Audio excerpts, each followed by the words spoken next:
Yes mbaniriza kadi kano muli mutya mwasibye mutya bagita Fadi TV jimba tumudeka abali mu ggwanga eryakata Saudi Arabia Uganda mbagamba nti mwakola kyamanyi okubanga mwasubscribinga ate munyigane kade Pretty Nichole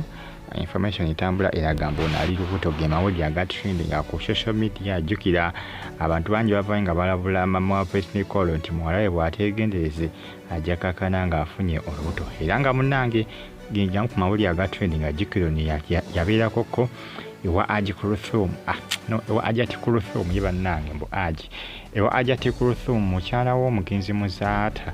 era no bavaayo bubi oluvannyuma lw'okuba nti nno yali apanze okwagala okugyamu Akilamu omusimbi n'okumulabisa era amulabisa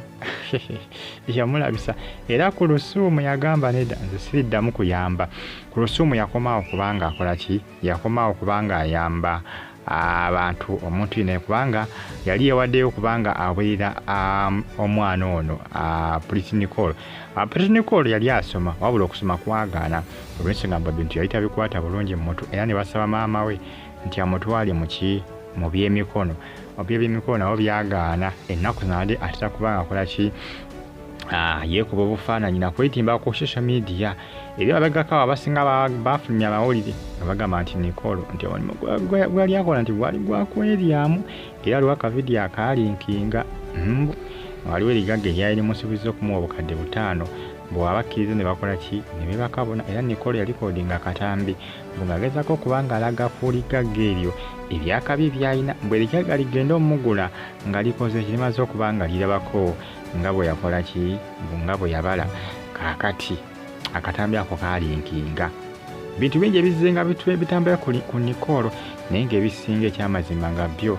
bya buseegu nnyo information etambula munange bwetyo eraga nti Nichole ali Olubuuto wabula abasinga atasobodde kubanga babisala kabagamba nti Olubuuto Nichole lwayinza okubanga alina lwawa boda badde bannayuganda mutokomoka omugambo mbulwawa boda Nichole Pretty Nichole Olubuuto lwalina lwa muvuzi wa boda binagwerawa bino kubanga byosi byakuggwa kati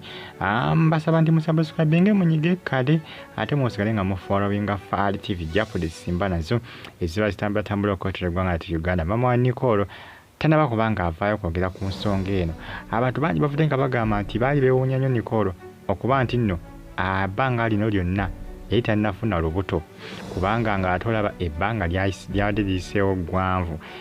Nichole nga badde abeera mu buvuyo n'abavubuka abasajja abakulu enkaŋŋali ndoza mujjukira Nichole ffenna otandikira okuba nga tumumanya ebiseera ebyo baali balwanira musajja ndowooza kafuta alyoka amukuba okubula okumutta baali balwanira musajja gamba entalo zonna zabaddemu zibadde z'abasajja n'ennyina yategese nga tamanyi muwala we gyali twamulekanga ku social media nga bamuyisizaamu empi mukwano gwe kafuta maama we n'alyoka avaayo ozamu bijjukira byonna nayegamba nti abannange oyo mwana wange bwe twategeera nnyina wa Nichole kyazuukanga ne maama we tamanyi na myaka mituufu muwala we gy'alina oza nga tamanyi na mwaka gwe yamuzaala agamba 14 ate 16 abasinga ne bagamba nti Nichole tali mu 14 ambagamba mbu ali myaka nga 25 ge mawulire agatambula mu ndowooza omulengera yali yeesaza akawero abantu bagamba naye tayinza butafuna Olubuuto information trending ku social media mama Nichole tanaba kubanga avaayo ayogera ku nsonga zino naye nga bonna bali bawaddeyo kubanga balabirira Nichole bakola ki bamwesamba olw'ensonga nti abasinga yabadisappointinga okuli Ajati Kuruthum kuba Ajati Kuruthum yali yeewaddeyo okumuwa buli kimu kye yeetaaga naye ng'atejjukira Nichole ebitabo byagaana ebitabo byagaana okusoma yabadde ng'asoma naye ng'ebitabo byagaana kaakati baali baagala kola ki baali baagala mutwala mu byamikono kati awo simanyi wayo byakoma ebyemikono byo simanyi wayo byakola ki simanyi wayo byakoma naye nga mbagamba nti mwongere okuba nga munfollowinga n'okuba nga mugyekumirako updates mujja kuba muzifuna buli lunaku olukya ku nsi kuno bagita Fadi TV Mbagamba nti comment section weeri awo sooka ontera obakawo mu ka comment awo ate osigale ng'ogyekuumirako. Bamuyita Pretty Nichole. Mwongere okuba nga mugifollowinga n'okuba nga mugyekuumirako. Binaggwirawo ku side eyo. Ensonga za lubuto tulinze ka baby. Tulinze ka baby. Abaye batasidde okuba nga bagusala. Nti omwana wababoda. Waboda yamufunisiza olubuto mbw'olensonga mbu Nichole bw'abuukabooka alinga ng'ennyana. Omanyi ennyana nga bakagizaala nnyana kaba kati akato. Kaba kabuuka. Buli ne kabuuka kasa kaba kabuuka. Asinga bagamba Nichole yabadde tayinza butafuna lubuto olw'ensonga mbu alinga ng'ennyana. Ge mawulire aga trendinga abuuka adda n'agenda kw'oli. Abasinga gamba bajja tuba okunoonya taata omwana omutuufu nga tebamanyi namumanya olw'ensonga nti abasinga bagamba nti Nichole